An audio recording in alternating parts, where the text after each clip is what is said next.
Srikalahasti MLA Bojjala Sudheer Reddy చెప్పారని హత్యకు ముందు తీసిన వీడియోలో డ్రైవర్ రాయుడు వెల్లడి. చర్చనీయాంశంగా మారిన అతని పాత వీడియో. శ్రీకాళహస్తి కోట వినుత ప్రైవేట్ వీడియోలు పంపితే 30 లక్షలు ఇస్తా. ఎంత దుర్మార్గం అండి ఇది, ఎంత నీచం ఇది. ఒక మహిళ ప్రైవేట్ వీడియోలు తీసి పంపితే 30 లక్షల రూపాయలు డబ్బులు ఇస్తానన్నాడు. మనిషేనా, పశువా? పశువు కన్నా హీనం, గొడ్డు కన్నా హీనం అనమాట. తప్పు కదా అది. మీరు రాజకీయం చేయండి, అధిష్టానం దగ్గర మీ బల ప్రదర్శన చేయండి. మాకు ఎక్కువ బలం ఉంది కూటమిలో, మాకివ్వండి సీటును, ఫైట్ చేయండి ఏ పార్టీ వాళ్ళైనా. అంతేగాని మహిళలని దారుణంగా మరి వారి క్యారెక్టర్ అసోసియేషన్ చేస్తూ వారికి సంబంధించినటువంటి వారి పర్సనల్ వీడియోలు, మరి వారి ఇంట్లో పని వాళ్ళతోటి, డ్రైవర్లతోటి మరి వాళ్ళ పర్సనల్ వీడియోలు తీయించి దారుణంగా చిత్రహింసలు గురి చేయటం అనేది నిజంగా ఇది తప్పు కాదు, ఇది మహా పాపం.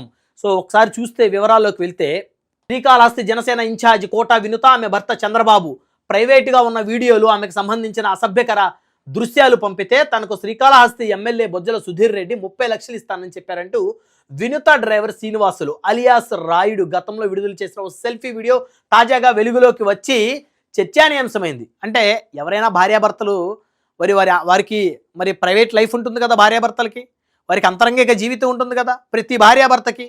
అమెరికా ప్రధాని దగ్గర నుంచి గ్రామ స్థాయిలో సర్పంచ్ వరకు ప్రతి ఒక్కరు కూడా వారి భార్యతోటి మరి వారికి పర్సనల్గా మరి ఉన్నటువంటి వ్యవహారాలు